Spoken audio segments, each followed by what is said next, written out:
It's another spotlight segment here for Sweep the League, and we've got another fantastic guest lined up. Before we get into our guest here, I got to get y'all to remember you guys to remember Special Leaf Tea, Special Leaf Olive Tea, one of our sponsors here at Sweep the League. And not only them, but you've got to start with something hot in your life, and that's Machismo Libre hot sauce. So be sure to go to the Etsy store, search Machismo Libre, order one of the hot sauces, and don't forget, once you order that hot sauce, head over to www.specialleaf.com, get a cool, refreshing olive leaf tea drink to cool yourself down after getting that mouth all burned up by Machismo Libre, both sponsors of Sweep the League. So again, we got another spotlight segment here tonight.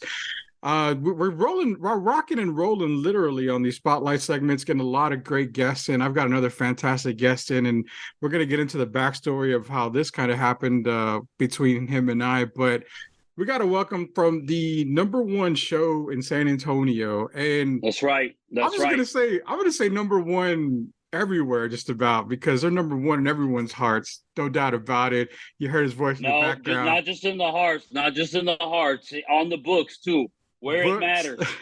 It's everywhere. It matters. Books, heart, mind, stomach, wherever, it doesn't matter. They're #1. It's Derek from the Billy Madison Show. Derek, man, this has been a long time coming, I'm sure. Yeah, no, it has. It's I don't know how long I followed you, but I definitely noticed you because being on Twitter and being involved in the sports, betting on sports the way I do, I get involved with this people of San Antonio that, do sports. So I came across you pretty early on. So I've been following you for a long time. So that makes me feel good. Like I actually have somebody way up in the ranks actually following little old me, man. That's pretty crazy to even imagine, to be honest with you. Yeah. I think some people they think maybe people don't notice, but a lot of time your stuff gets noticed. It's just like, it's finding people to interact with it. Like, I'm not as great as interacting with stuff, but I've seen it for a long time. Plus I was, when the show I'm part of, the Billy Madison Show, 995 KISS, based out of San Antonio. We're in a bunch of markets across the country. No big deal. But when we first moved here in 2011, it was like I really wanted to integrate myself into the city as much as possible, and at least get to know it. I didn't want to have my, we're coming in, we know what we're doing, because I'll be honest, like when we were coming here to take over on KISS, we did know what we were doing, and we were coming in to wreck shop. Like it was on site when we were coming in. We were coming in hot. We were coming in at that point with our show. We were humming, and so we knew we were going to come in and take over. But I didn't want to just rely on that. Like I also wanted to get to know the city and the people in it and stuff like that. Start seeing the girls that were in the city. Where's the weed at? Can I get a bookie? You got all so that. That's why when I first moved here, I resided at 410 in Medina Base. So I didn't know that. But I was in the trenches when I moved here. I was in the trenches, and I think that's why San Antonio fell in love with me. Dude, you were close to. Like, man, I was right next to Murder Creek. Yeah, you were close to Indian Creek, Murder Creek, Sky Harbor as well. All those places. I mean, I mean, think of it, bro. I mean, I grew up on the, like I've said before, the mean streets of General McMullen and Culebra. So straight west side, Little Mexico is where I grew up in. So you and I can relate to that on places that we've lived in San Antonio. Honestly, man, where I live now, I live off of like 410 Vance Jackson area. So I'm in no greater place anyway. I mean, it's still a shit. Yeah, that's where our studios are. That's where our studios are at. That area's a shithole. Yeah, it's pretty much a shithole, man. We've got a lot of it's right across from our street. It's just it's the worst. It's got the worst apartments you've ever seen. But then they're right next to these. I don't know what they call it, like gentrifying or something. But it's like they got these like upscale apartments like right next to the shit apartments. Yeah. Like when I'm pulling in to the studios, probably like 5:30 in the morning. And there's this laundromat I pass, and there's none but crackheads. I mean, they're out there like in the middle of it. Like it's just. You ever fuck with them? Fuck no. What? No, absolutely not. You ever fuck with a crack? You literally like it's you could die in that situation. Like, oh my god. And plus, prank culture is like dead, kind of. You know, you can't do that. Mm-hmm. Like when we first moved here, you know, you can get away with that. But now, like, I think people would consider that like bullying and stuff like that. It's weird how I've been on radio so long. Like I've done it since I was 18. I've Yeah. done morning radio on this show that I'm still on now. I'm 36 now, and to see the progression of somebody who's been doing content since 2005, it's insane to where we started to where we are now. Yeah. Sometimes I listen to stuff that we did way back then, and I'm like, oh my god, dude, we would be like fired immediately, Mm-hmm. like immediately.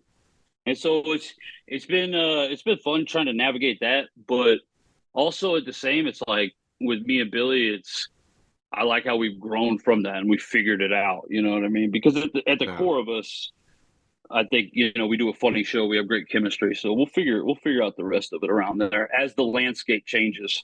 And then as podcasting came in, and Yeah, you know, dude. now you got the competition you have is insane. So it's just like people that do what you do. I mean, if you can get a big enough following, you create enough traction on social, like you can get people. You know, you can get a following just like us. Mm-hmm. And that's the key. I'm trying to get a following just like you guys. You know, Yeah. I love listening to your show. And what's funny is my wife's like, you know, hey, I told her, hey, of all people, Derek from Billy Madison messaged me on Twitter, and she's like, Yeah. "So what did you message him?" I said, "Actually, I didn't message him first. He messaged me first, and he was like, you know, hey, let's go have a beer or something, man."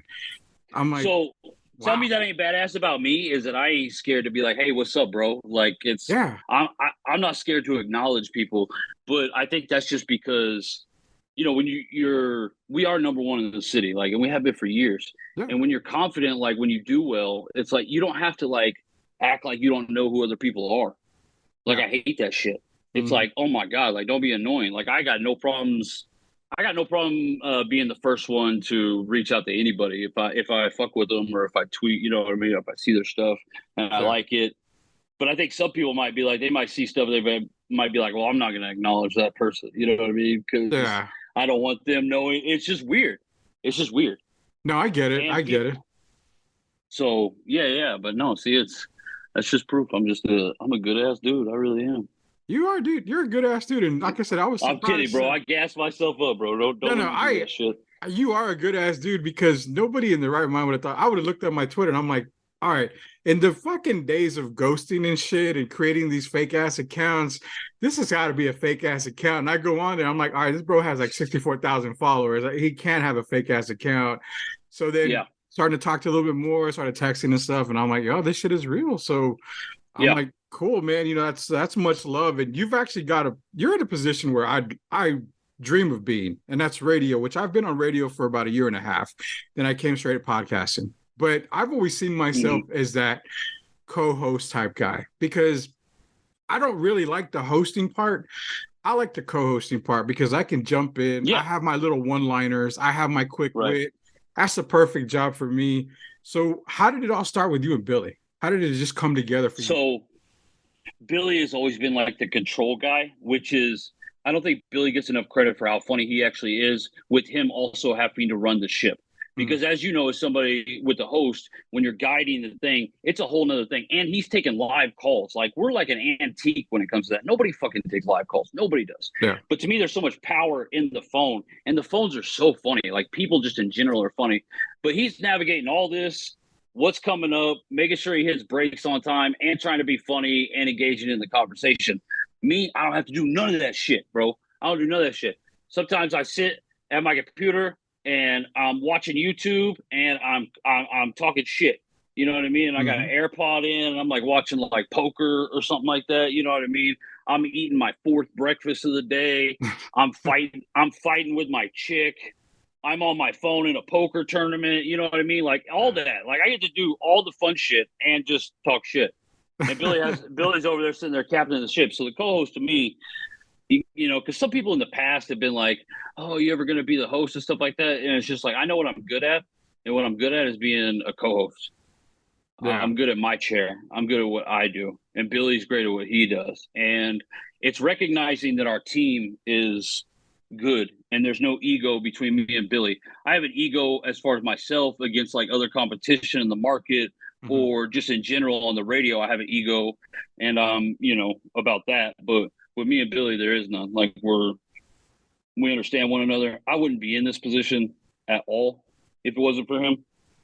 Because when I joined his show, it was just like I was just a kid. I was right out of high school, bro. Like I was like 2 weeks out of high school. He took over mornings, and he happened to be, my mom used to cut hair, and he was getting his hair cut one day. Just walked in, got his hair cut by my mom. And I Yeah. just graduated high school, and I wanted to do radio. I kind of wanted to do sports radio, but I wanted to do radio. And I talked about that since I was like 13, 14 years old. Mhm. And my mom was just like, "Oh my god!" And because he said something about like him needing an intern or something like that. Like he was just starting, and so my mom was like, "I'm gonna bring my son up there," and he's like, "Badass." So I just went up there the next day, and I just never left. Like I just went back every day after that. Wow. Wow, Yeah, and I dude. went in. I went in every day, Monday through Friday, 6 to 10, for 3 years. Never even asked to get paid. I was just soaking up game. I was just soaking up. Like I was in there with like 3 in the morning. I'm just watching everybody, and I'm on air. Like, and I'm playing a significant role. Like my name Yeah. back then was bitch. My name was Bitch Boy, and I was the bitch boy. Like I was doing stunts. I was man on the street. I was getting my ass kicked. I was getting tormented. I was doing weird stuff with I don't want to talk about. I was in it all. I was in the mix. I was but I was soaking it up. I was soaking it up from all the angles, and I loved it. I loved every bit of it. Yeah. And right when I turned 21, I had my baby, my little girl, who's not so little anymore. She's like 15. But right then, Billy got a job offer in Dallas, and he was like, I was like, I didn't even think I was going to go with him. We were in Tulsa at this time, and I Mhm. was just I was congratulating him, and he was like, I appreciate it. Day goes on. This was in like right after the show that he told me. Day goes on. He calls me that afternoon. He offers me his job as a producer. He's like, "You want to move to Dallas?" And I'm like, "Oh my god!" So back up, went to Dallas, and Damn, man. we, we spent a couple years in Dallas. We ran into the worst boss we've ever had in our whole life, who tried to ruin our career, but luckily we're too strong to allow that. Yeah. We went back to Tulsa. We regrouped. We started beating Cox's ass. Cox is the company I work for now. We started beating Cox's ass in Tulsa. They were like, "Hey, we need to get those guys the fuck out of this market." Mhm. So we got a great market for you. They flew us down to San Antonio. We met with the guys. We went to Ruth's Chris. I got hammered. Drunk off wine. Offered me a contract, and I signed that thing later on in the hotel room when I was drunk, and I was eating the rest of my Ruth's Chris steak with my bare hands. And I was like, "Yeah, I signed it." We go downstairs the next morning. Billy's like, "What do you think? What do you think of the offer?" And I was like, "Oh man, I already signed that thing. Like, let's get down here." Like the vibe of the Damn, city, dude. bro. I knew we were gonna pop here. Like I just knew we were gonna pop here. I knew we were gonna bring a show here. We were gonna energize the city, and that's exactly what we did. We came in, and it was just on, bro. It was on, And and I remember when it happened, not to cut you off. I remember when it it was a big happened. moment. It was huge because, and I'm gonna go because San Antonio folklore here, before you guys, you had, 995 Kiss legends Lyle and Han on there. And then people see Yeah, Lyle and Han, off the air, what's going on? And then here comes the Billy Madison show. I remember hearing a lot of people because I used to listen to 995 Kiss a lot, and I still do. I remember hearing a lot of fucking people around town pissed the fuck off because it's like, wait a minute, what the fuck are we doing with Lyle and Han? These guys are San Antonio legends. You can't just fucking get rid of these guys. These guys are San Antonio. Then you guys came on, and I remember them giving y'all hate. Like, who the fuck are these guys? What the fuck are they talking about? This is bullshit. We want this. We want this. We want this. Now look, I mean, you guys stayed the course. You guys stayed the way. Number one we fucking embraced show. it. Period. The biggest thing is we embraced it. Mm-hmm. We knew that was our moment, and a lot of shows and a lot of people, we were getting a lot. Okay, when we took off on that first day, bro, Yeah. I'll never forget it, there was 12,000 hate comments. 12,000. And we were like, this is it, bro. We have all the spotlight. Like, let's go. This is our moment. And we read the comments and we Yeah. laughed at them Yeah. and we embraced it and we showed ourselves like it was the humility. That wasn't going to scare us. Like, the thing was, our show was, when we came in here, we were aggressive, and we really like we were at that point in time, we lived the show. So like our whole lives were on the show. So there was like it was chaos. It was toxic as shit, to be honest with you. But Yeah. that was the way that we designed it, because at that time it was just like you have to stand out. And to stand out, sometimes you need a little bit of friction. Mhm. And it's okay when that friction's a little real. You Yeah. know what I mean? Like, that's okay. You can still work through it. Yeah. But on air, that shows, and that becomes as good like content. And people, it's just real, and people love that shit. And that's how we came in. We embraced the hate. We showed that we have friction between ourselves. We didn't say fuck you, you don't know what you're talking about, you guys are stupid, none of that. Yeah. We just did our show. We just did our show when we came in. We said, like, let's just go put on a show for them. We were tattooing girls' buttholes. We had strippers. Like, bro, we were just popping, and people loved it. San Antonio loved it, and I knew they would, because the dudes here are still dudes, and they like, that kind of humor and stuff like that. They like busting each other's balls. Yeah, and that's Because like y'all the biggest show. guy that we used to kill on the show was Nard, Yeah. and that's the guy that we love the most. Like, we're Yeah. still, he's family to us. Like, he's back here in San Antonio. We're working on trying to get him back on the air. There was just a bunch of shit that went down when he left. That was drama filled in itself, and Yeah. that was all real. But that was why we popped. Our boss, our program director is the head of the station. Yeah. When we got hired here, he fucking hated us. That was Lyle and Hans Boy. He fucking hated us. It was the general manager of our cluster that brought us in. That was like, we need to bring these guys in. Mhm. And I'll never forget when we finally got our first ratings back, and in men like 18 to 34, men 25-54, we shot to number one. Yeah. Shot there right immediately. And I'll never forget, the boss was like, well, this is nothing to get excited about. I was just like, man, this dude fucking hates the shit out of us, bro. And I laughed. I laughed in the meeting because it never bothered me. Like, that stuff, I didn't shy away from it. I actually liked the guy, because the guy he did not hide that he did not want us there. He did not hide it. He even told us that he wasn't sure that we would work. He's like, I don't know. These three white boys coming in. He was just like, bro, he fucking hated us. And eventually, like, not sure, like, just a few months after that, he like retired or something. And I knew, like, everybody knew he was on his way out. So, like, it didn't matter that he didn't like us or that we didn't have his support. We came in, they let us do our show. We did 4 hours talk. Yeah. And that's a lot. Like, 4 hours talk. Oh, yeah. Monday through Friday, 6 to 10.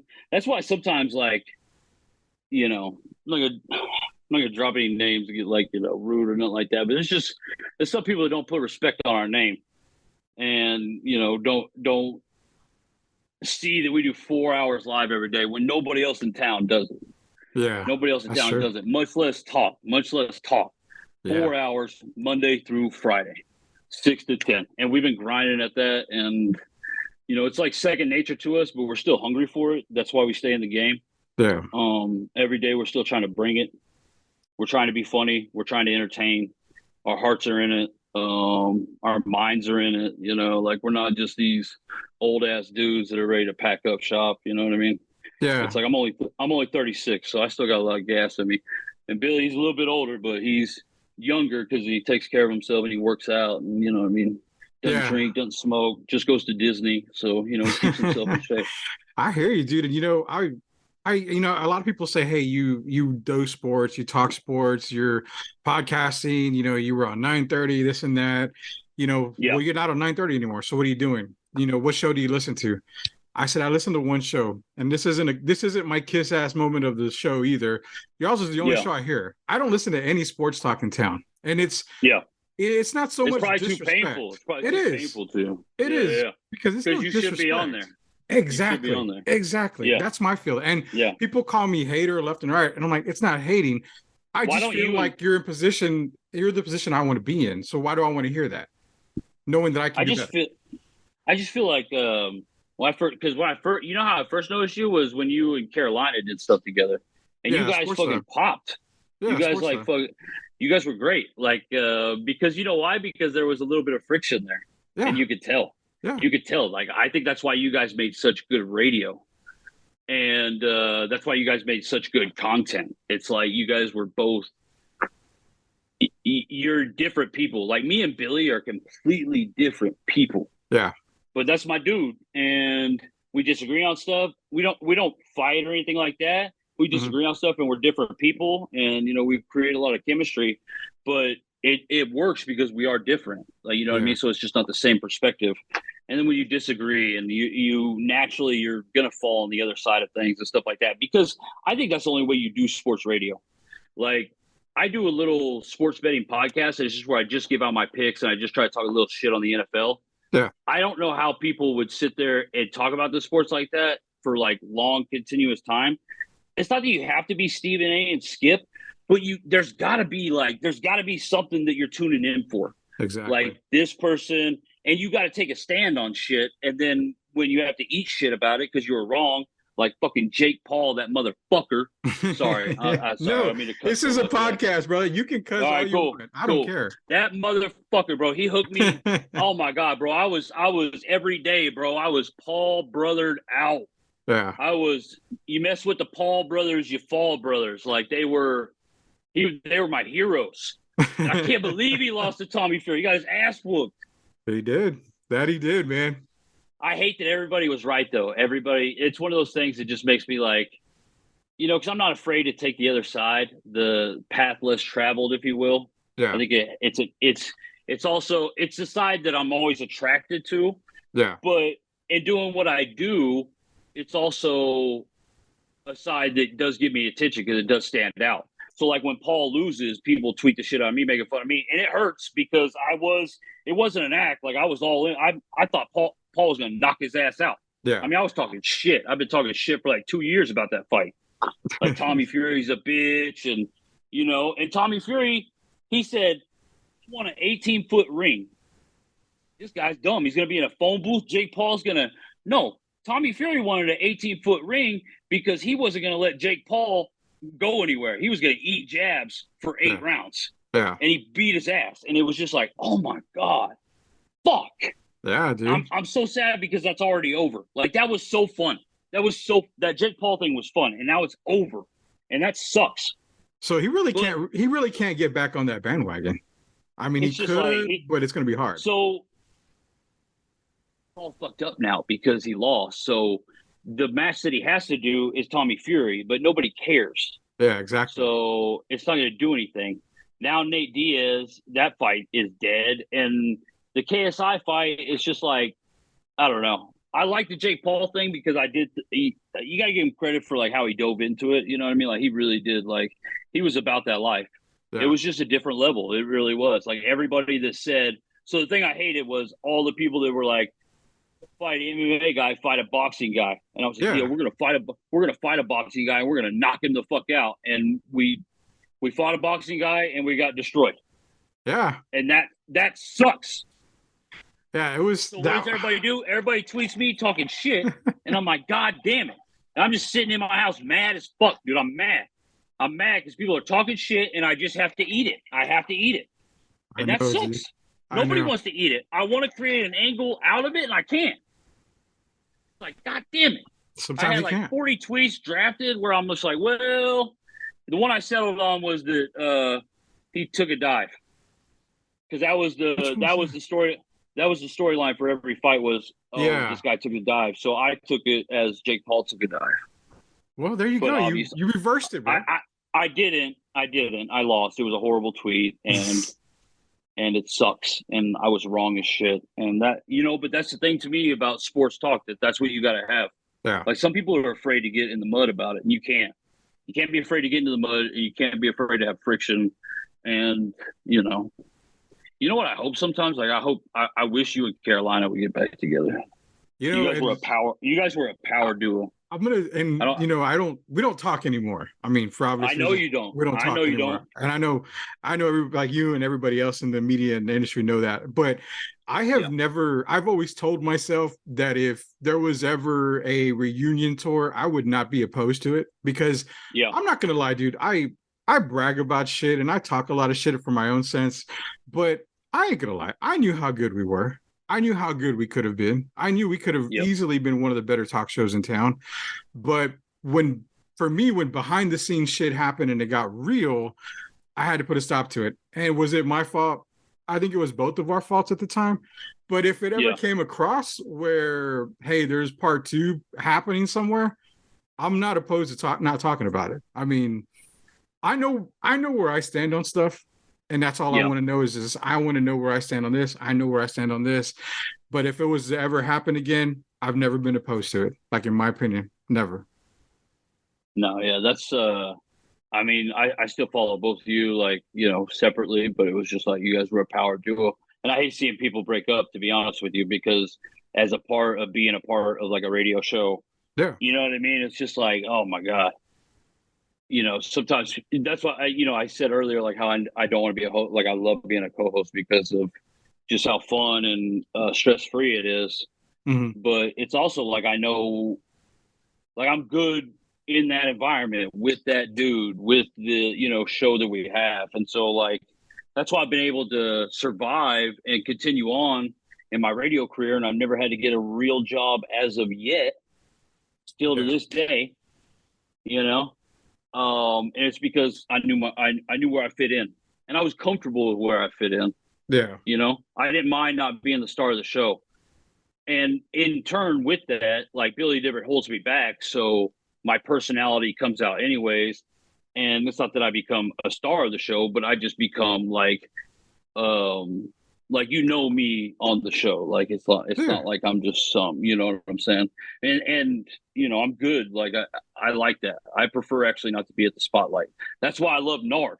That's why we love Nard, is because we were like, Nard loves the spotlight. This dude is the Yeah. most vain son, but he's like, I want all attention on me. I'm the man. Like, what's up? It's Nard, and it's just like that's why we were such a good team, Yeah. because he was our guy for that. Like it was just like, yeah, bro. And so we did. We would. He was the star of our show for sure. And What's the chances of Derek from Billy Madison, getting a reunion tour back together? That would be kind of crazy. we're Jesus determined. Christ. We're determined to make it happen. Right now, we're in the middle of negotiating with them. Our contract expire in October. Hmm. I'm confident we'll get something done. And hopefully we can get something done to where it works out for all of us. I'm sure of it. I mean, I get it, man. If you're the dynasty that's in San Antonio on San Antonio radio, period. It's got to happen. There's no way they cannot overlook you guys on that. It's Well, it's yeah, got to and we happen. still do. We do so well, and we're still so hungry, and it's still important to us. And we bring that energy every day. It's all about bringing that energy. It's all about wanting to be there, Mhm. getting going before you go do the show. For me, that's Adderall. That's a venti shaken espresso, extra shot of espresso. Damn. If it's not 5:55, if I pull into the Starbucks and it's 5:50, I might have enough time, to get Yeah. to Starbucks and then be on the air at 6. Yeah. But if it's 5:55 and I pull in, I'm gonna fucking be late, and Billy's gonna be annoyed when I come in. He's gonna be like, "Oh, were you taking a dump?" He's gonna make up some ridiculous thing. So, but yeah, you just gotta get going, bring the energy.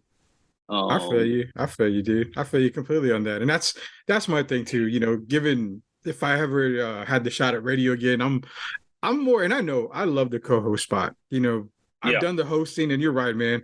Watching the clock, making sure the sponsors get read, making sure you do and your then honor get out your reads. train of thought. Like that is like Yeah, it's a dude. bitch, bro. It's a Topic to bitch. topic, dude. And it's like, all right, got Yeah, it, got it, got it. And I love that. I do that on the podcast. But for me, sometimes I just kind of wish, like, man, let me sit off to the side.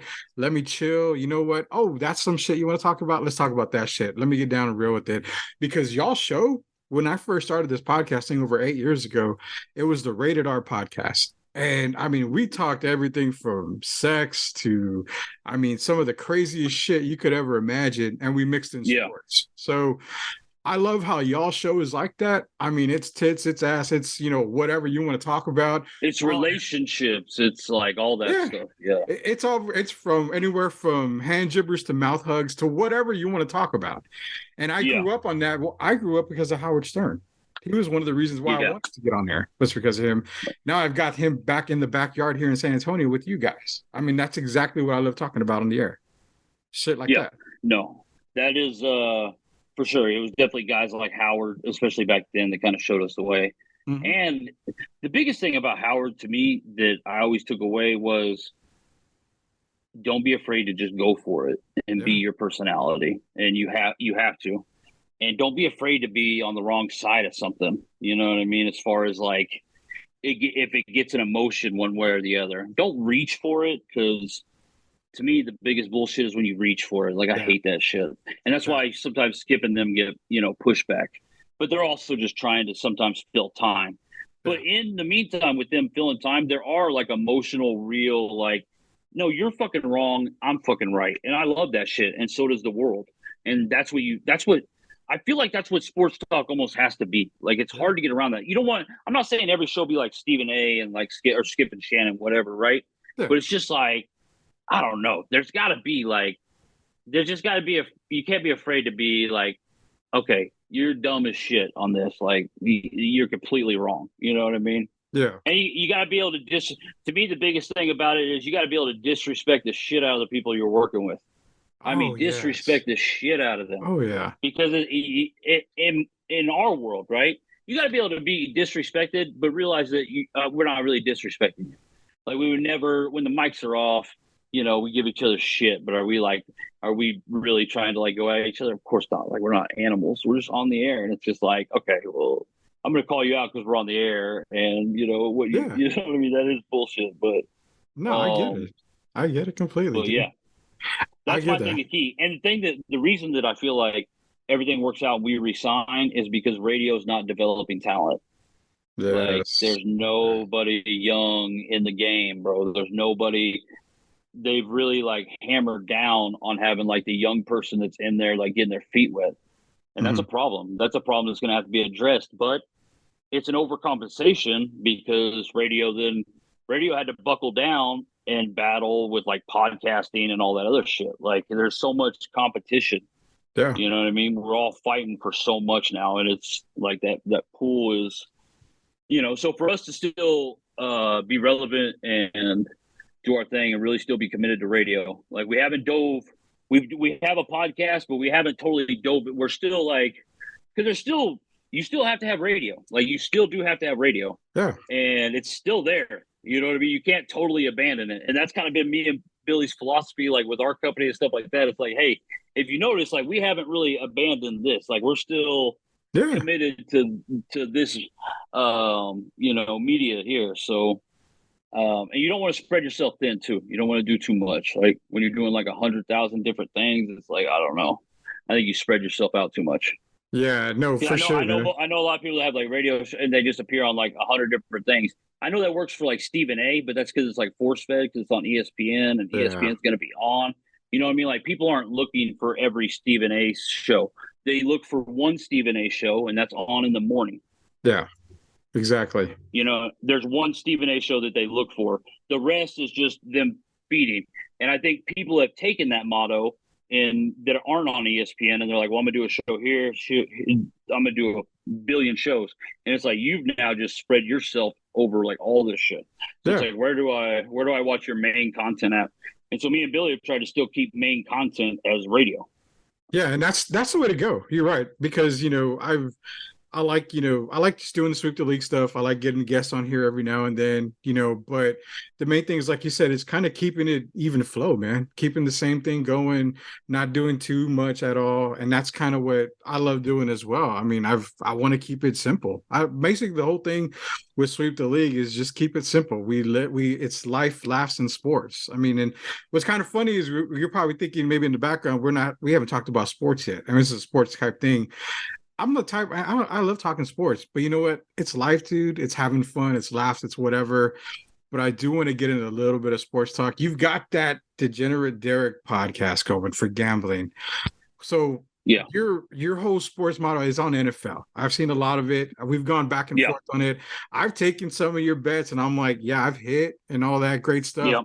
How did all that become, into motion for you, becoming like, hey, you know what? I'm going to just jump on this podcast thing.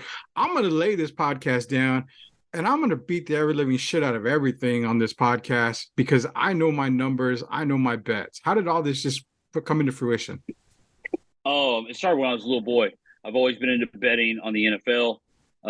My uncle, when I was little, he used to do a little bit of like bookie. He was a bookie in our little town. He would take Yeah, some action, and so like from when I was a young man, like I understood point spreads.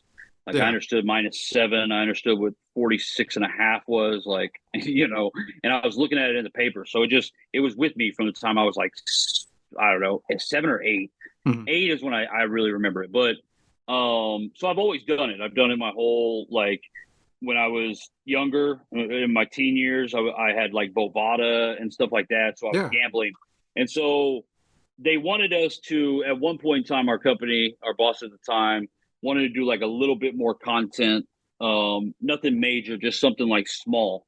yeah, And we didn't really talk about like gambling and stuff like that on the show. It just really didn't fit in because it's not Billy really doesn't know much about it. So like the conversation would just be like one sided. yeah. He doesn't gamble and stuff like that. He's like scared of it or whatever. And I gamble on fucking everything. That's just how, bro. We're Two worlds I apart. always yeah, bro. We're the spies on Mad TV, the black spy and the white spy, spy Oh one, spy yeah, two. the Mad covers Yeah, of Mad Magazine. yeah, Yeah. yeah, yeah. That's us. That's us. But yeah. So my boss wanted me to do it, and I was like, well, I'm not gonna lie, like I'm a big Barstool guy. Like I love Barstool. Oh I yes, always dude. have, and they really went after like the gambling scene, and I was just like, there seems to be like people are consuming this gambling content, and I give them all the credit in the world for that. Especially with where they've been. They've always been gambling. I followed them ever since Tiger Woods got the shit beat out of him by his wife. That was the first time I ever saw Barstool because I saw some Yeah. Barstool article, and then I was on them ever since. And so yeah, I really fit into that crowd, and so I wanted to do a podcast, so I did. And I was just gonna give my picks, and then like I've had like shit co-hosts like in the past that like none of them really gamble, and like none of them really, you know what I mean? It just didn't stick. It didn't work. So it just turned into a me thing because I couldn't really find anybody to, on a consistent basis, like do the podcast with, Yeah. is really what it lacked. And so it's just like, I don't know if I'll bring it back next year or not because I don't like doing it by myself. I don't Yeah. think it needs to be like too terribly long. I kind of like the length of it because it seemed to get a lot more consumption that way. They were like under 20 minutes. You knew the 5 games I was betting on, and you knew my quick thoughts on the NFL. It wasn't nothing serious. It wasn't nothing that needed to last that long. I'm not going to sit here and tell you, even though I do watch like all 22, mainly because I'm trying to watch those trenches battles. I'm not Yeah. going to tell you like schemes and stuff like that, break that shit down for you because the people that are coming to me are not coming to me for that. Plus, I'm not like well educated enough to even break it down like that. Like I can usually what I'm looking for when I'm betting on football, I go. So I've had that NFL Plus. It used to be called NFL Game Pass, Yeah. and you could go watch a game in like 35 minutes because they cut out Yeah. everything and it was just play after play. And I would watch every game every week. I would Mhm. watch, that Game Pass, and then all 22. And all I'm watching most of the time is the trenches battle, like who's got the offensive line. Because to me, it's just everything in football. Yeah. You know what I mean? Yeah. You It see is. it all. Like it's just like if you can't block, you're fucked. You know what I mean? If you Oh got no yeah. pass rush, you're fucked. And it's just like trying to determine that. And so yeah, it's just like I watch the games. I've always loved the NFL. I've always loved the NFL more than college. I grew up in Oklahoma. We don't have a pro team. I'm a Cowboys fan. Followed them. Did not follow college. I think it's because originally I'm from Nebraska. I lived there until I was like 8. And Yeah. so like I consider myself like that's my home is Nebraska. So I'm a Husker fan. And we have just been embarrassingly bad for like 25 years, like the Cowboys. Yeah. And it's just tough, bro. It's just tough. It's tough when you can't win a football game, So it's been like both since Tommy college Frazier or days, pro. right?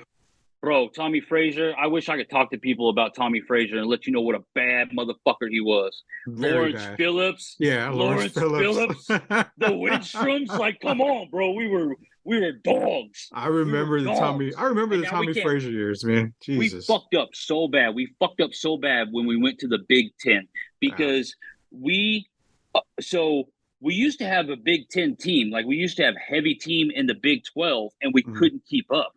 So then we start shifting to a Big 12 team, and then we decide to join the Big 10. Now we are in the Big 10 with Big 12 players. Yeah. Tell me how that's going to work out. we're going to get beat the fuck up every single game. Yeah, exactly. Long live Coach Rule. Bring us back to glory. But anyway, so I don't like college. I don't like college. And so I've always liked the NFL more. And I've usually never bet. I don't bet a lot on college because the numbers, like, I just can't get over the spreads are too long, and the spreads are too big, and the games are too long. When they get down to that where they're like stopping after every play, I'm like, holy shit, dude! Like, I swear to God, like, I've watched a college football game where there was 3.5 minutes left in the game, and it took an hour and 5 minutes. Yeah. Like, college football, fuck you. Like, fuck you. Yeah. And so the pro games, that clock is going. They got a schedule. They got a schedule. They know how to take care of Sundays from noon to night, and they have a schedule, and they're going to keep that focus. And I love that about the NFL. It's just more buttoned up. It's more uniformed. To me, it's easier to judge because they are the better players in the world, and so you can when you're trying to judge that talent at that finite level, you know what I mean? It's just trying to find the spots. NFL is all about spots. Yeah. Because a team's going to win this game, and then they're definitely going to lose this game because these variables go into it, and they can't win. It's too, whether it be rest or whatever matchup, and it's easier to tell that in the NFL than it is college, in my opinion. Although the thing that's tough about the NFL is it's the number one bet on sport, so it's the most tightly. The numbers are tight. Like, the numbers are on point. Yeah, there's games. There's games where even it's on like the numbers. Yeah, it's like, okay, so you're taking this team, they're at home and they're getting 3 points or it's giving 3. It's like the biggest fuck in the ass because you automatically get 3 at home. I mean, or you're giving 3. It's going to be a 3-point spread no matter what. Then you've got some spreads that I've seen this past year. This year, if you notice, I saw some people point it out, but it was a lot of 2.5. Like, yes. I feel like they've kicked that 3 number down a little bit. But yeah, no, those rules that you're talking about for sure.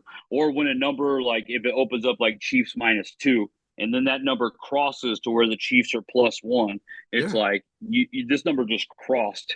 Yeah. So you're never going to bet on the team that went from dogs to favorites. You're going to bet on the team that went to favorites to dogs. Exactly. And it's just like those are the spots in the NFL. But that's why I dominate the regular season. The playoffs have been fucking killing me. I got my ass whooped in the playoffs this year. I got my ass whooped in the playoffs last year. And I had fucking magnificent regular seasons. I picked 5 games every single week. Yeah. And I was hitting over 60%.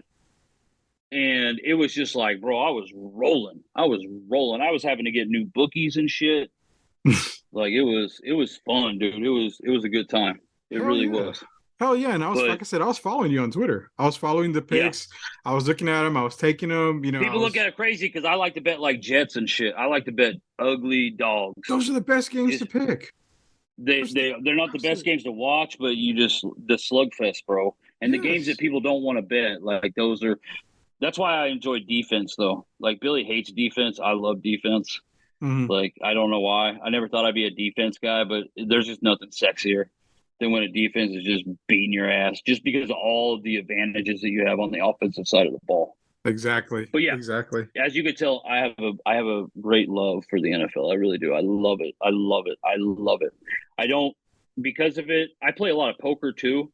Mm-hmm. So in the off season, I used to try to force bet basketball, but I was really bad at it. I even tried to force bet baseball just because, like, I really am a degenerate. So I got to get action. Yeah. And, that was until I started playing cards. Like, I started playing poker, and so that kind of fills my off season. Plus, the NBA is like tough to watch. Oh, I gave up on the NBA when they started allowing all the bullshit travel. Dude, they ruined, bro. I feel like they ruined their sport. They did. They really fucking did, and it pisses me off because now I'm watching. And then all the play, like, oh my god, bro, they have too much control. Yes, the league is just falling apart. It's terrible. This league. I'm trying to coach kids every now and then. And I'm trying to coach them to say, oh no, I have this extra step. I have a gather step. In my head, I'm like, when I was fucking playing ball, there was no fucking gather step. If you took that third step, you were fucking called for traveling. If I came around the ball, I was palming the fucking ball. You see motherfuckers in the NBA taking literally 5 steps before dribbling. There's the a ball. clip every day. Exactly. Every day. Exactly. Yeah. So the game is ruined. And Yeah. I don't, it was ruined by the players, I think, first. But then the Hmm. league just said, you know what, fuck it. Ratings are good because we're allowing guys to walk with the ball.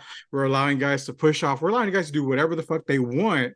Let's just keep it because it's making money. I get it from the Yeah. owner standpoint. I get it from the league standpoint. But as a fan of the game, when you want me to teach my kid how to play basketball and I teach her the right way, and you're saying, well, no, she can actually take this step or she can do this with the ball. I'm looking at you like you're a dumb motherfucker because when I played, that was not legal. And it Right. still is not legal. They just don't call it. No, it's not. That's all it Yeah. is. Like the hand checking is whatever, but it is so much of the traveling. I will be honest too, like the lack of physicality is a Yes. problem. Oh, Like it's yes. just an issue, bro. It's just like when you have sports like that, I get it, like with all, but I don't know. The NFL, I give them credit because they have really tried to. They're trying to. Everybody busts their balls, but I honestly believe like they're trying to do everything they can to limit the head injuries and that it going for the head as much as they can Yeah. without taking away. There's still a violent sport, and you Yeah. still get big ass hits in the NFL. They still have made that work, even with some of the calls that are ridiculous. We've become, as a society, we've accepted it because you don't want to see these guys like just get their bell rocked and just be out there. Like sometimes I go back on the NFL Game Pass or whatever, and I like to watch like old Super Bowls. And I remember Yeah. watching like the '96 Super Bowl like a few weeks ago, right? And there was like a halftime report, and the guy was like, Terrell Davis was knocked out of the first quarter with a concussion. He's expected to start the second half. And I was like, holy shit. Yeah, dude. I was like, oh, I stood up. I was in bed. I stood up out of bed. I was like, holy shit. Like that Yeah. game was different, dog. They said he was out with a concussion, expected to start the second half. I was like, what the fuck did he just say? Yeah, And dude. then to see where they've come now, but it's still a violent sport. In the NBA, there's no physicality at all. People There's none. players' feelings get hurt because I can tweet, hey, at Kevin Durant, you played like a bitch tonight. And Oh, I'm he's getting sensitive on Twitter. Yeah, yeah, yeah, yeah. I'm getting responses from him, or what John Morant wants to come kick my ass in San Antonio when he visits, whatever. They're so sensitive these days in the NBA. It's not even fucking funny, man. You're getting guys kicked out. Hey, I understand the fact. Fans, you don't want to go to a game. You don't want to talk about a player's family, nothing like that. There's rules on that sense. But I'm if all I'm for it. if I'm front court, bro, and I'm there with a beer and I see, LeBron James and I'm like, dude, you're playing like a bitch tonight. Chances are 110% he's going to look at me and this guy needs to go. He needs to go. Why do I I need to agree go? with Because him. I called You you got to I get called the out of it. truth. Yeah, that's ridiculous. You should not be calling him a. That's just rude as fuck. I No, I'm was kidding. You ain't got to get. I was like, You I ain't got was to get rude, kicked out. man. You ain't got to get kicked out. But holy shit, can you imagine? Right? Can you imagine like you're courtside and LeBron goes and you're like, you're a fucking bitch, and he's just like, Jesus Christ, dude, I'm just trying to shoot a fucking three, like. Holy fuck! But people hate people like that though, bro. They I fucking know. hate and they go there. They're vicious at hockey games. They're vicious at Oh basketball yeah. games. In certain cities with certain players, they Yeah. can be vicious. I am. I always will think. I wish LeBron when he went to Miami and he felt like he kind of started to embrace that bad guy role. I Yeah. wish he would have just rolled with that because that was how it was always going to be, bro. You're not on the cover of Sports Illustrated and you're in high school and you're driving a brand new H2 before like they even come out and like you're the number one pick. Your fall's gonna come. Yeah. I don't know how you don't see that. Like it's gonna Yeah. come. Like they're gonna eat you alive, and they did, and it killed him. Like it hurt him. Yeah. It still does, and it's just like, man, you gotta have thick skin. Like people talk a lot of shit to me online, and it's like I used to like fight with people, and then over time my tolerance is just insane now, bro. Like you could say anything to me online, it doesn't matter. I used to want to come for your neck, like John Morant, Yeah. but it's just like when you if you evoke a reaction out of somebody like that, and you're an entertainer, it's whatever. Yeah. You cannot let it get to you, bro. You can't because there's a lot of entertainers out there, like you said, like Kevin Durant and people like that. And don't get me wrong, like I understand like the personalities that are like that, and I empathize with them. I get how that would be bothersome, but Mhm. like most like people get bothered, they'll go on like even athletes like there'll be 100 good comments and one bad one, and they'll focus on that bad one. And it's just like, Yeah, I don't know how exactly. they do. I don't know how they do that because I don't know. I'm just glad that I developed that skin. Like I developed that because that has been probably my biggest help, I guess, with that because it just allows you to power on and just deliver your content. You almost got to do it the Skip Bayless fashion. I know Yeah, people bag on these dudes, bro, but these dudes are rich as fuck for doing this, and there's a yeah, reason. And Skip Bayless is rich as shit because he'll tweet out fucking anything and he won't check the replies. He doesn't give a fuck. yeah. No He has turned notifications. that phone off and fucking chucked it, bro. He Yeah, don't give a fuck what you got to say. Now it's like there's a difference between that. He can't give a fuck what anybody says because literally everything is negative. Me, I'm different. I read all the negative, but it's just because I read the feedback. yeah, And maybe you're upset at a take I had or something I said. I don't wish to offend anybody. Like you don't want to offend anybody. If you piss somebody off, whatever, but like you don't want to offend, like make somebody like feel bad about themselves or something for some reason. yeah. I've done that before in the past by just trying too hard, honestly, on the radio. And you know what I mean? And I felt like shit for that. Like that's a horrible feeling. I don't mind getting into it with people and I don't mind being like whatever, but I don't like offending people like truly, like to where they're like, wow, Yeah, that dude. hurt. Like I don't like it's just like, oh fuck man. Cause sometimes I do go like I'll get into the mud, like I'll get into it and sometimes I go too far. At least I used to. I think that I have like learned that more. I have more empathy, that's for sure. I think that's because my kid's getting older. Yeah. Don't get me wrong, like my testosterone's still strong as fuck. You and I are Like I'm equals, dude. still You and I are I'm equals getting because I was the same yeah. way. If someone told me something, I was balls to the wall. I was throat on your neck, fist in your mouth, and I'm spitting on your forehead type shit because that's the way I was. But now, like you said, my little girl's 9, going to be 10 in a month. And I've calmed a lot more down. If I post something on Twitter and it pisses somebody off, I get the reply, but I don't even really give a shit about it. It's like if I want to respond, I'll respond. But I was taught now by some media guys that hey, when you respond, respond in that way where it's comfort and soothing, but still being a dick in a way. And I'm like, hmm okay, it's like that middle line. So it's kind of what I do I now. mean, you're But definitely allowed to defend yourself. Yeah, exactly. for Now, sure, if it's for sure. family shit, like if someone's saying, "Hey, I'm gonna, beat the shit out of your wife or whatever," then it's hands down. Here's my address. Here's my phone number. Here's everything. I'll post it on Twitter, not on DMs because I don't do the DM shit. I'll post it on Twitter. You can come find me. We'll talk. We'll talk about that. Family's different. Yeah, Anything you want to come for me, come for me. I don't care. It doesn't bother me at all. you can. I don't know. You can say anything you want about my family. Like I don't give a fuck. Fuck, I fuck them kids, dog. Fuck them kids. man, No, I've heard that a I'm lot. I've kidding. heard I'm that a kidding. lot. I've heard I'm that a kidding. lot, I'm dude. kidding. I'm kidding. I just, I had the mentality where it's like, because I've been there, because like, somebody said something about my wife one time, and I went insane. And I went insane to the point where the guy called my boss and was like trying to like get me like reprimanded, like in trouble for it and stuff like that, because like I went a little off. And I just learned from that, and I was like, well, that was just a little. I gotta have a little thicker skin than that. Like I gotta be a little more okay with people being able to say it's done me wonders because you get more interaction that way. Yeah, When people are yeah, like, well, they're not afraid, when they know that they can call you out and it ain't gonna be like it's not gonna be a problem, yeah. and you just get more interaction that way. People feel comfortable. It's you're not a dictatorship. People are allowed to have opinions and thoughts of what they want, and it's just like you just gotta.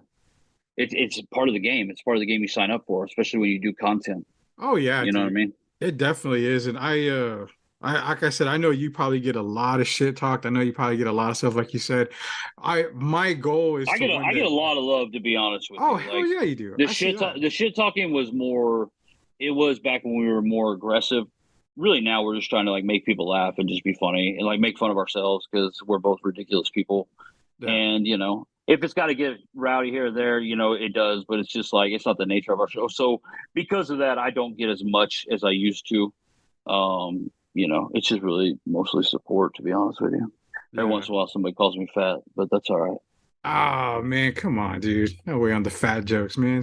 Somebody's really calling you fat. What the hell is that about? Man, I am fat, but that's all right. Like I'm definitely overweight. I'm okay. Like I'm still riding for us. You know what I mean? Like I'll always be here for big boys. I'm just yeah, I'm a big boy. We're gonna have to deal with it. You know what I mean? That's why I don't want to Thing lose any is, more is weight, just, dude. That's why I don't want to lose any more weight. bro, I'm I just, just like eating too much, to be honest with you. bro. Especially being down here, my chick's Mexican. It's like, God, what am I gonna I do? Not go to Rockies? Like, give me a fucking break. I know, especially Rocky's Taco House, man. Son of a bitch. Mm-hmm. You realize it's been 3 years since I've had a taco? It's been three That years since I've had fucking that enchiladas. fucking sucks, dog. That fucking sucks. Oh yeah. It's been like 3 hours, bro. I went and had steak and enchilada for my birthday. And again, hey Had man, happy birthday had again. I got one at you. mariachi. Had 4 mariachi songs by my sister-in-law because she's a dope boy, so she's always got money. And so Damn. she's like, How much you drink? another mariachi, another mariachi. She just like showering me and mariachi dances. How much you drink that night though? I gotta know that. No, I don't drink. I smoke. I Hey, to each his own, man.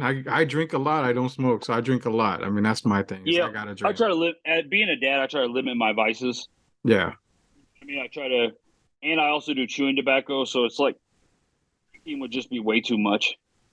Just like when I was betting on basketball and baseball, it was just like I got to chill here and there. Yeah. When I was I dive into my vices too. Like I got into golfing a couple years ago, and I was, bro.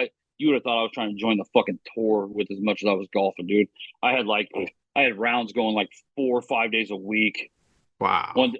Yeah, I played like 15 days in a row. It's just like I have that addictive personality to where I get into something. Yeah. You know, I watched that Drive, whatever, the F1 show on Netflix. You know, Oh you yeah, watch yeah, yeah. I watch every episode Yeah. or the PGA one on Netflix. I watch every. It's just like I get an addictive personality, so Oh, I dude, I dive didn't into know it. that. So therefore I have to be careful of my vices. And I you hear can't you. really over smoke, but you can over drink. You know what I mean? Oh, you I'm don't have proud to to tell me, say bro. You don't have I'm to tell proud me, to say I bro. never had a DUI or none of that shit. So Knock on wood, I have not either. And since my little girl's grown up, I've been drunk a few times and she'll be like, Dad, you were stupid. You were doing this. I'm like, I know. I need to yeah, stop. So I have cut back some, but there are nights, man, you just got to be like, I got to get out, man. Work week's kicking my ass. I got podcasting. I got so much shit to do. I got to have that one night where it's kind of like, I got to get a little toasted, babe. I'm sorry. I mean, that's kind of the way it is, man. That's the way it's got to be sometimes. So it happens, dude. It yeah, happens, man. But nonetheless, dude, I know we got to get to the end of the show here, man. We've had a great conversation. I love this conversation. I will say this much. I've interviewed Sean Elliott. I've interviewed a lot of big time people. This is by far the first one that I've ever been nervous to do an interview with and even talk to. I'm being dead serious because yeah, it's like the personalities match, and I'm like, it's like talking to a mirror half the time. At hearing what you've heard, and this has been a long time in the making. But I've got a last couple of segments here. Basically, man, it's Machismo Libre's burning questions here. I got a couple of questions to ask you. Give your best answers to them, and then we're going to end it off with one cool question sponsored by Special Leaf Olive Tea. So, kicking off the Machismo Libre hot sauce, burning questions. So, you guys take phone calls in the air, and I know they can hmm get pretty fucking raunchy. So, what is the craziest phone call that you guys have had on the air? it was probably the call. Man, there's been a couple. I'll never forget the girl that called in and wanted her butthole tattooed, and then we eventually went on to tattoo her actual butthole. Like that was a big moment for us. We got a lot of pub out of that. We used to get a lot of pop for things. Like we could break the internet in certain ways. We did it with Butthole Tattoo Girl. We did it where Nard almost fought Charles Barkley. But I would have to say, Butthole Girl is up there. Also, I don't know. There was one time where this guy called in who knew like were some I forget what we were doing, like family secrets or something, but he called in about like some dead bodies that he knew that were buried. Oh And like shit! we were on somewhere on the East Coast or something where this happened, like Tennessee or something. I don't know, but the cops like got involved. So that was a crazy call, but I would say the one that stands out to me the most is probably Butthole Girl, Damn, just dude. because it was just like, she came in and got her BH tattooed, and it was just like, what the fuck? It was just wild, bro. It was just wild, and it was a call, and she was like, I don't know, she was a Florida girl, so she was just out there. We used to be on Tampa for a long time, and those were Yeah. some of the best calls. Some of the best calls were coming out of Florida. I mean, Florida's a real, like, when they say Florida, like that's just real. Like what I've goes heard, on down there is just like it's a wild ass place, bro. dude. We had a segment called "Tales from the Sunshine State," and Yeah, a I think guy, everybody did. I think everybody yeah, was doing everybody in radio and stuff like that because there was everybody's seeing the same things. Like as we're gathering content for the show, we constantly see Florida, Florida, Florida, and it's just like holy shit, dude. yeah. Like Florida's you like the guys are, capital. and when you go down there, like you just kind of realize that you do kind of lose your mind down there a little bit. Yeah, Like we went down to Tampa, I lost my mind in Tampa. Like they started calling me Mr. Tampa. Like I took on like a different persona. And really. it was like that's where I got drunk as fuck down in Tampa. But yeah, we were just I don't know. It's just something being in that state. It's a beautiful state, but you lose your goddamn mind. Yeah, I get it, man. I get And it. I think So, they like it. I think they like it because the whole time we're down there, like the locals are egging us on to lose our damn mind. Like they're trying to get you. They're like, "Oh yeah, welcome to Florida. I hear You're you, gonna bro. have to earn, or you gonna have to earn your gator." We're gonna get to a degenerate Derek question here, man. So another burning question here. If you had to place your house, bet your house on one NFL team to win the Super Bowl next year, who's it gonna be? Mm. And this is pre-draft, pre-free agency. So I get it could change, but if you had to take one team right now who you would bet the house on, knowing that if you lose, you're going to be homeless and that sucks. I got a couple of rooms you can stay into, you and the family, man, if need be. But if you got to lose the house, what would it be on? Man,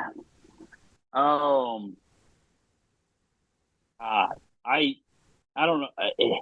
I'm so bad with the roster, like keeping up with like how many people are losing, but I would have to say I really would like to see San Francisco with a quarterback in that NFC Championship game. Not only because I made a decent sized bet back a week before, or the week that Christian McCaffrey was traded to the 49ers, I put a future on the 49ers that paid me an insane amount of money if Yeah. they would have went to the Super Bowl, and that was crushing to get to the NFC. It was crushing too because then you had to see the Eagles Yeah. go to the Super Bowl. So I would say the 49ers run it back. I just think they got a squad. I know they're losing their defensive guy, but I just can't think of anybody else off the top of my head, to be honest with you. Niners It's is a just like good pick. I don't want to say the Chiefs. I would say if it's anybody, it's got to be the Niners. I mean, of course, my heart wants to say Cowboys, but that ain't gonna happen because we can't win playoff games. We fucking suck, dog. We fucking suck. We Hey, went up to man. San Francisco we went to San Francisco and said, "Fuck this, bro." We laid a fucking egg, man. How do we do that every time? Just like you would think one time, right? Like one time as a Cowboys fan, you'd be like, "We're gonna get here and we're gonna fucking dominate." Because literally, everybody that gets there as much as we do dominates every once in a while. Yeah. Not us. We don't win a fucking game ever. Ever. We never win a fucking game. Bro, we should have beat the fuck out of that San Francisco team, even though the San Francisco team was good. But Dak gets our defense is playing their balls off, and Dak can't do shit. You can't do shit, bro. You just say it. You can't do shit. I will agree with that. And I'm not even a Cowboy fan. I'm only a Cowboy fan by marriage. If I want to stay married, I have to be a Cowboy fan because then my wife will divorce me. It's heartbreaking, bro. It's heartbreaking. Like we suck. We fucking suck. But you know what? It's like going into that San Francisco game. It's like you're gonna lose. San Francisco didn't even play good. Like our defense dominated. They gave us the game. Like they were saying, "Are you guys gonna like win the game?" It was almost like it was a script. And San Francisco's sitting on the sideline, like, do they not know they're supposed to be winning the fucking game? Yeah. Dak's over there like, I had us losing. Fucking idiot, bro. Hey man, but Idiot, at least the Cowboys can say that they have had titles. They've been to the glory games. They've been to the glory years, bro. Falcon fan. Now, Falcon fan. Yeah, that sucks. Okay, yeah, I put everyone to rest with the Falcon. When I say, "What fan are you?" I'm a Falcon fan. Yeah, I get reminded about that shit every fucking day. That's fucked up, dog. That's fucked up. I didn't even know there were Falcon fans left. I thought all of you died. I'm pretty much. I mean, there. I'm never one to jump off the ship. I'm never one to jump off the ship. I don't know. That to me would have been like the Titanic. And it's like, I don't know if I'm gonna go down with this one because I know how this one ends. Everybody dies, so I might hop off it. Because a 28-3, a 28-3, a 28-3, and you lose. Oh, it almost tops Buffalo's 4 losses in a row. You're right. So yeah, I couldn't imagine. I would rather be in my position than yours. Oh yeah. It sucks because the biggest thing that sucks about it, I wouldn't care or be as hurt as much, but it's just the Eagles winning the Super Bowl a few like 17 and then going back again this year, and it's like, fuck, dude. It's like Yeah. it was hard enough when the Giants did it 7-10, right? Yeah. They're the Giants, and so it's just like, go do your thing. Like, I don't even care. Washington, I don't want to see them win, but whatever, go do your thing. Yeah. I don't want to see the Eagles win a goddamn thing. Yeah. Ever. And to see them go to the Super Bowl, oh my God, thank God Kansas City pulled it off. Oh my God. That would have been insufferable, dog. That would have been insufferable to watch them running the streets of Philadelphia eating horse shit again. I would have lost my mind. Hope to never relive those kind of memories at all. We got one more for you on They hurt. Oh yeah, the Machismo Libre hot sauce burning questions here. Now we're gonna mix a little bit of Billy Madison show here with a little bit of degenerate Derek here on this last one, man. What's worse in your opinion here? What is worse, cheating on your girl or fixing games? I would have to say fixing games for sure, because it's just like you're messing with people's money. Yeah. You know what I mean? Like that is, cheating on your girl, like that shit, like it happens. Me for it too, but like sometimes, like fucking, you were Different fucking area up code or something accounts. like that. Zip code, area code. It's not even that. It's just like, you know what I mean? It's like, oh fuck, babe. But facing the music, bro, like I mean, facing the music to know, it happened. You got to. It starts to eat you up inside. It starts to eat you up inside. If you got a heart. If not, you're just a savage, which there's a lot of savages out there. But that's, you know what? For that, I say it all the time to Billy. I'm like, you know what? Like, and now girls are like starting to savage us, and now we're boohooing about it. But it's like we created that monster.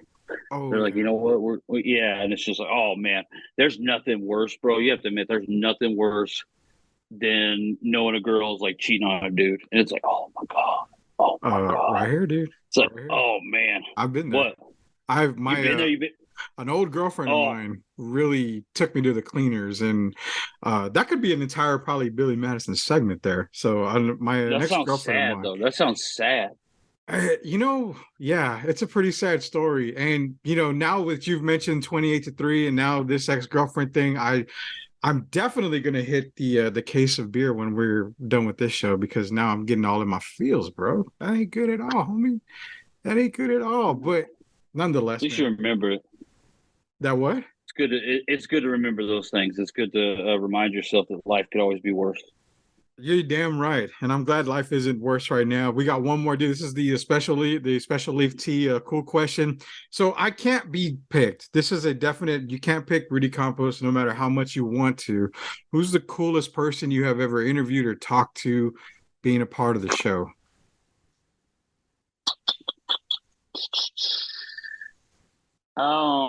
Man, and I hate interviews, to be honest with you.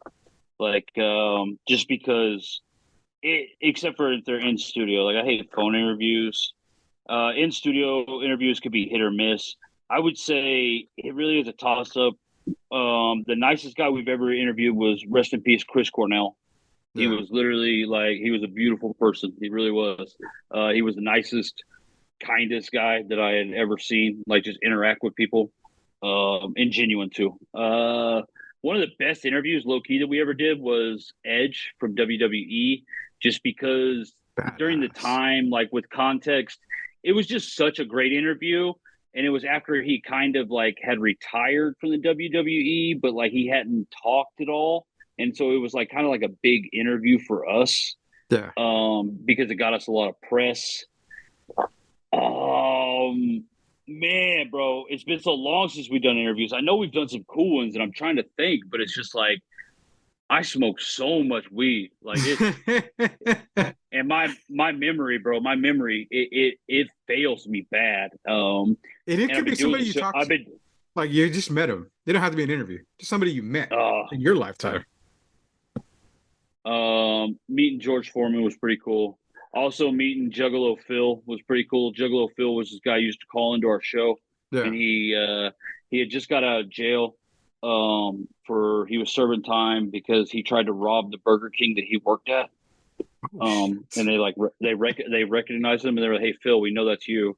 And he was like, "Oh shit!" And so he just sat down. He sat down in the booth and waited for the cops to come there and then arrest him. It's like the funniest fucking like stupid story of all time. He was one of the most interesting people that I've ever met, just because of the way he lived his life. And just Wow, like dude. his juggalos to me were always fascinating. We've met a lot of mutants, like with the style of show we do. Like we met a lot of characters over the years. Yeah. One that stands out to me is this guy named Dancing Dick, who he inspired to be a Chippendales dancer, and he had like all these like horrendous like skin tags all over his body, like he was born with them. And I mean, he was covered, but like he would come to our events and he not asked by anybody. He would just dress in his Chippendales gear with like just the necktie, no shirt, pants, and he would rip his pants off and stuff like that and start going to town. And it was the funniest shit because he was like the most disgusting person I'd ever seen in my life. So it's just like, that was back in the days where it was like when American Idol would have those people come out and do for the singing, and they would air like the worst ones you've ever heard in your life. Yeah. Like that was the style of radio we kind of do, just to kind of like, it was our own version of the Whack Pack. But there's a reason why the Whack Pack worked with Stern, is because like those people their stories are just so interesting, and they're so honest. They're so honest and open. Yeah. And so it's just like, yeah, they live crazy, bro. They live crazy. We had this one dude, his name was Biker Fox. You can Google him. Do yourself a favor, Google Biker Fox.